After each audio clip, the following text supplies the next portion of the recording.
మీరు అర్హత లేకుండా ఏదైనా పెన్షన్ తీసుకున్నారా? అయితే ఆ డబ్బులను తిరిగి మళ్ళీ తెలంగాణ ప్రభుత్వం తీసుకునే అవకాశం ఉంది.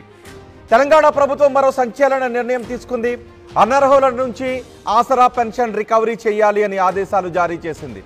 నిబంధనలకు విరుద్ధంగా ఆసరా పెన్షన్లు పొందుతున్న లబ్ధిదారుల నుంచి రికవరీ కోసం నోటీసులను తయారు చేస్తోంది.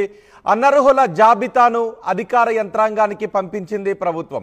ఒక భద్రాద్రి కొత్తగూడెం జిల్లాలోనే 200 మంది నుంచి రికవరీ చేయాలి అని ఆదేశాలు జారీ చేసింది. రాష్ట్ర వ్యాప్తంగా లక్షలాది మంది లబ్ధిదారులకు ఆసరా పథకం పేరిట పెన్షన్ పంపిణీ చేసింది గత ప్రభుత్వం. రిటైర్ అయిన ఉద్యోగులు సైతం ఆసరా పెన్షన్ పొందుతున్నట్టుగా గుర్తించారు.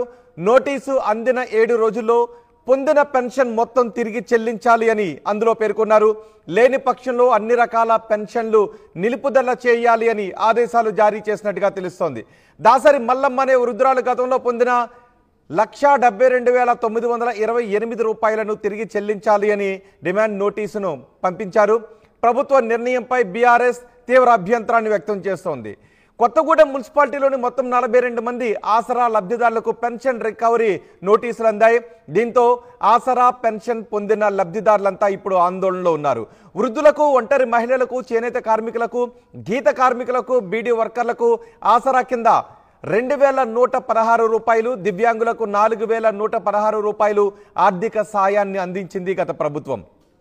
తాజాగా చేయూత పేరిట రాష్ట్ర వ్యాప్తంగా వృద్ధులు, దివ్యాంగులు, వితంతువులు, ఒంటరి మహిళలు, కల్లు, గీత, బీడీ, చేనేత కార్మికులు, పైలేరియా, డయాలసిస్ బాధితులకు 4,000 రూపాయలు, దివ్యాంగులకు 6,000 రూపాయలు పంపిణీ చేయాలి అనే యోచనలో ప్రస్తుత తెలంగాణ ప్రభుత్వం ఉంది. Directory of treasury and accounts విభాగం నుంచి ప్రభుత్వ పెన్షన్ పొందుతున్న ఉద్యోగులు, విశ్రాంత ఉద్యోగులు వివరాలను సమగ్రంగా కుటుంబ సర్వే డేటాతో సరిపోల్చి చూసింది ప్రభుత్వం. సో ఇప్పుడు ఎవరైతే అర్హత లేని వారు ఆసరా పెన్షన్ని పొందుతూ ఉన్నారో వారి పెన్షన్ను నిలుపుదల చేయడం మాత్రమే కాదు, ఇప్పటి వరకు వారు పొందిన పెన్షన్ మొత్తాన్ని రికవరీ చేయబోతోంది తెలంగాణ ప్రభుత్వం. పూర్తి సమాచారం మా ప్రతినిధి ఉదయ్ అందిస్తారు. ఉదయ్, ప్రభుత్వం రికవరీ నోటీసులతో ప్రస్తుతం పెన్షన్, ఆసరా పెన్షన్, అర్హత లేకుండా ఆసరా పెన్షన్ పొందిన వాళ్ళందరూ ఆందోళనలో ఉన్నారు. బీఆర్ఎస్ విమర్శిస్తూ ఉంది. సో దీని పర్యవసానం ఏ విధంగా ఉండే అవకాశం ఉంది? ఇప్పటి వరకు పొందిన వాళ్ళంతా ఖచ్చితంగా ఇవ్వకపోతే వాళ్ళపైన ఎటువంటి చర్యలు తీసుకునే అవకాశం ఉంది? దీని ఇంపాక్ట్ ఏ విధంగా ఉండబోతోంది? తెలంగాణ ప్రభుత్వం కీలక నిర్ణయం అయితే తీసుకుంది. అనర్హులుగా ఉండి ఆసరా పథకానికి లబ్ధిదారులుగా ఉన్నటువంటి కొంతమంది జాబితాను ఇప్పటికే ప్రభుత్వం సేకరించింది. సంబంధించినటువంటి జాబితాను ఇప్పటికే జిల్లా శాఖ యంత్రాంగానికి కూడా ప్రస్తుతం సబ్మిట్ చేసింది. పూర్తి స్థాయిలో విచారణ జరిపి అసలు ఎందుకు అనర్హులుగా ఉండవలసి వచ్చింది, వాళ్ళు గతంలో ప్రభుత్వ సర్వీస్ నుంచి ఏమైనా పెన్షన్ పొందుతున్నారా లేదా ఇతరత్ర కుటుంబ సభ్యులు ఎవరైనా ఉద్యోగస్తులు ఉన్నారా అనే అంశాలకు సంబంధించి పూర్తి స్థాయిలో ఫిల్టర్ చేసిన తర్వాత ఆ డేటాను ప్రభుత్వం సేకరించి క్షేత్రస్థాయి జిల్లా యంత్రాంగంతో పాటు అక్కడి నుంచి మండల స్థాయి యంత్రాంగానికి అయితే సంబంధించి డేటాను పంపించింది. అయితే తాజాగా భద్రాద్రి కొత్తగూడెం జిల్లాలోనే అనర్హులుగా ఉండి ఆసరా పెన్షన్ పొందుతున్నట్టు మొత్తం 200 మంది ఆసరా పెన్షన్ లబ్ధిదారులను గుర్తించారు. వాళ్ళందరికీ కూడా పెన్షన్ రికవరీ సొమ్ము పేరిట నోటీసులు కూడా జారీ చేసినటువంటి పరిస్థితి కనిపిస్తుంది. మొత్తం జిల్లాలో 1,00,000 మంది పెన్షన్ ఆసరా కింద పెన్షన్ లబ్ధిదారులు పొందుతుంటే మొత్తం 25 కోట్ల రూపాయలు వ్యయం ప్రతి నెల కూడా ప్రభుత్వానికి ఖర్చు అవుతుంది. అయితే మొత్తం 200 మంది నిబంధనలకు విరుద్ధంగా ఆసరా పెన్షన్ పొందినట్లు ప్రభుత్వం గుర్తించింది. ఇది పూర్తిగా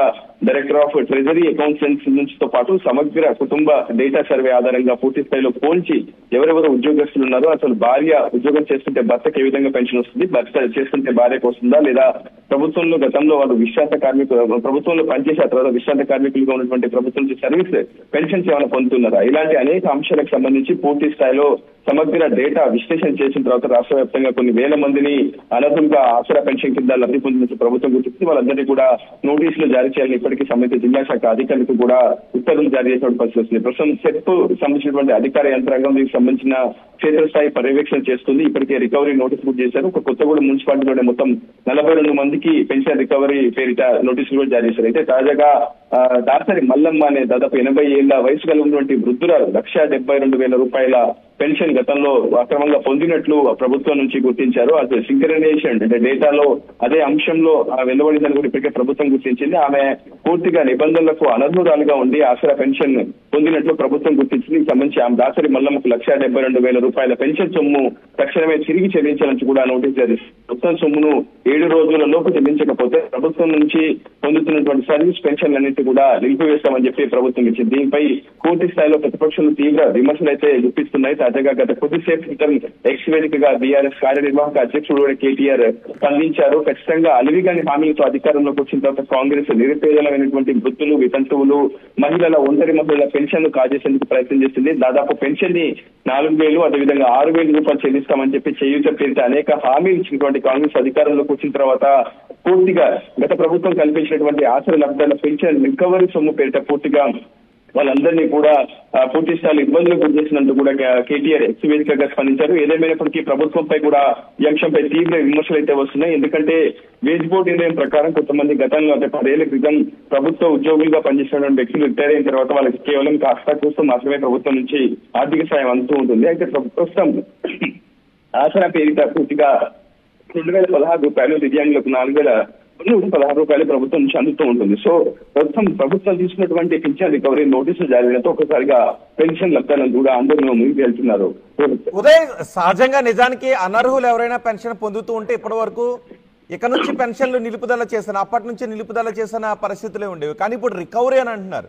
అందులో దాసరి మల్లమ్మ అనే వృద్ధురాలకి ఆ వృద్ధురాల ఫోటోగ్రాఫ్ని కూడా చూడొచ్చు. పండు వృద్ధురాలు ఆమె 1,72,922 రూపాయలు తిరిగి చెల్లించాలి అనే నోటీస్ కూడా వచ్చింది. సో వృద్ధులు మళ్ళీ దాన్ని ఎలా తిరిగి చెల్లిస్తారు? ఒకవేళ రికవరీ అవ్వకపోతే ఎటువంటి చర్యలు తీసుకుంటారు? దాని ప్రభావం ఈ పెన్షన్ పొందిన వాళ్ళపై ఏ విధంగా ఉండే అవకాశం ఉంటుంది? నిజానికి ఇది చాలా తీవ్రమైనటువంటి ప్రభావం చూపిస్తుంది. మనకు అందుతున్నటువంటి తాజా సమాచారం ప్రకారం దాసరి మల్లమ్మ ఎవరైతే ప్రభుత్వం నుంచి పెన్షన్ రికవరీ నోటీస్ పొందారో వారి కూతురు దాసరి రాజేశ్వరి గతంలో ఏఎన్ఎం గా పనిచేస్తూ మరణించింది. అయితే ఆమె మరణించిన తరుణంలో ప్రభుత్వం నుంచి డిపెండెంట్ గా అంటే ఆమె అన్మ్యారీడ్ కావడం మూలన ఆమె డిపెండెంట్ గా తల్లి ఉండడంతో దాసరి మల్లమ్మకి ప్రతి నెల ప్రభుత్వం నుంచి 20,000 రూపాయల పెన్షన్ వస్తున్నట్లు ప్రభుత్వం గుర్తించింది. సో ఖచ్చితంగా ఆసరా పెన్షన్ల పేరుని తొలగించాలని ప్రభుత్వం భావించి అందుకే నోటీస్ అయితే జారీ చేసింది. కానీ ఏదేమైనా 1,72,000 రూపాయల పెన్షన్ సొమ్ము రికవరీ చేయాలని ప్రభుత్వం ఇచ్చినటువంటి నోటీస్ తో ఒకసారిగా ఆమె పక్షవాతంతో బాధపడుతున్న ఆమె కుటుంబ సభ్యులంతా కూడా ఒకసారిగా ఆందోళన ముందుకు వెళ్తున్నారు.